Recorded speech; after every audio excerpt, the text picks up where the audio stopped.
Hope everybody's doing well. Let's just give people a few minutes to jump on here.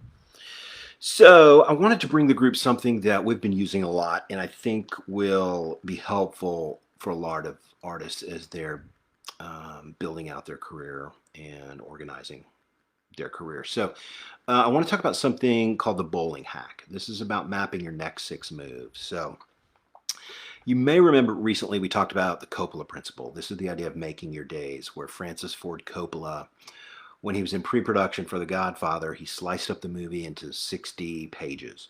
And on each page, he put that into a folder to where, as he was making the movie, I guess as he was back in the hotel at the end of the day, he would look and go, okay, yeah, day 7, yep, got it. Day 8, yep, got it. And it gave him really a compass to really have clarity that he was completing what he needed to complete. So the film had tons of issues. There were technical issues, there were people issues, there were financial issues. I think he even was almost focused, was almost fired 2 or 3 times during the filming of it. So he had an important tool that really helped him stay in front of his project and really got The Godfather made.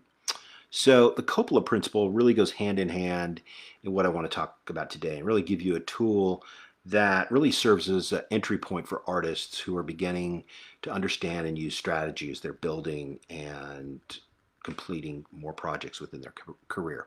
So a common problem for artists can be that they get tricked, they get stuck into a loop. This could be just the songwriting loop or the creative loop or the practicing loop. It's that fun thing that you can do with your eyes closed. You want to do it all the time, right? It's that fun, sexy, creative stuff.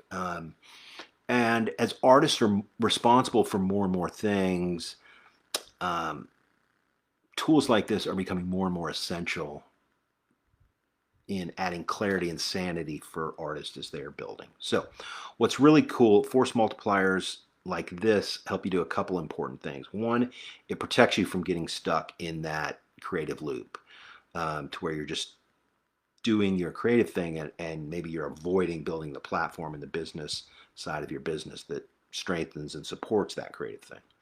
Number two, it helps you stay on offense. It helps you track your projects. Like Coppola, it's like day 7, yep, got it. Day 8, got it. Yep, got it. And thirdly, it allows you to be 2 places at the same time, much like Coppola, where he had to have a strategic eye on where he was going, as well as cutting the dang movie. So it allowed him to be 2 places at the same time and have clarity there. And maybe most importantly, it integrated and locked the strategy with the execution. Day 1, day 2, day 3, day 4, day 5. It allowed him to get the thing done.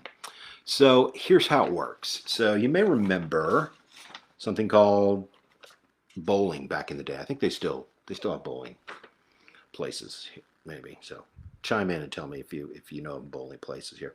So this is a set of bowling pins, right? Where the idea is that you focus on this first one, you hit 1, and then pin 1 kind of hits the 2 behind it, and then the 2 hit the 3, and the 3 hit the 4. So the physics work like this. It's a mechanism to move things forward. It's kind of like dominoes, where you aim for 1 and you get 10, okay? So how this applies to the hacking music system, we're going to use this as a leverage tool for getting things into the world. We're going to turn this into a game. So the bowling hack looks like this, much like our bowling pins, right? So here's what I want you to do. I want you to think about an important project that you're considering taking on. And I want you to break it down into 6 stages. This could be something like mapping out your year or a new e-commerce promotion or a book or a film, hundreds of different uses. You can kind of pick what you want, but I want it to stretch you a little bit. I want it to intimidate you, and I want it to make you sweat a little bit, okay? So after you break it down into 6 stages, I want you to add your 6 stickies to the sheet. And you can email me and I'll send you this graphic PDF if you like. And a couple things I want you to watch out for. One is that each of the 6 stickies, they have to be completable, okay? They have to have an endpoint to where they are done, as we call it in the lean music methodology. And secondly, it's the idea of sequencing the pins. You have to order the pins to where This gets done before these two, before those, okay? So it's kind of linear in a sense, right? And thirdly, I want you to pin this to your wall in a place where you can see it every day. I want you to use it to focus your time, your resources, and your work on an important project, okay?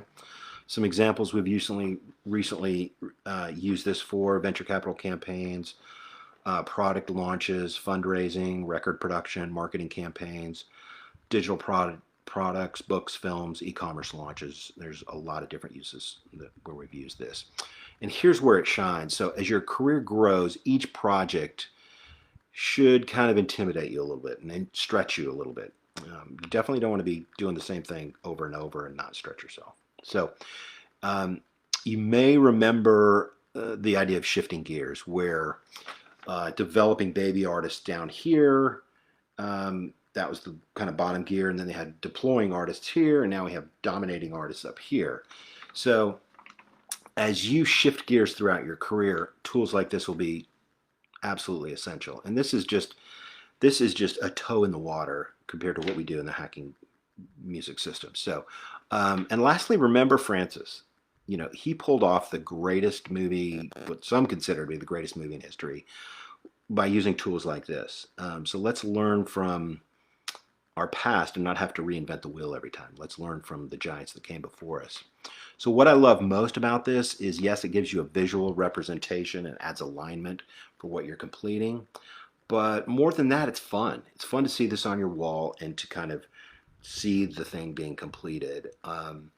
And I will say this too, subconsciously, there's an interesting thing that happens here. I think it's called the theta stage, to where your subconscious starts to work on things for you, on your behalf, in a sense. So as you sleep, as you drive, as you are kind of checked out, maybe watching a movie, your subconscious kind of keeps working on this while you're not. I don't know how exactly it happens, but I know that it happens, and that this tool really helps you get things into the world better. So to recap, this is a quick review of the bowling hack. If this helps you, you're welcome to join us on our Facebook page, where we drill down into more force multipliers, micro habits, and strategic frameworks like this for artists who are building their career in a real way, a low bullshit way. For us, it's been super helpful in getting to clarity quickly across projects.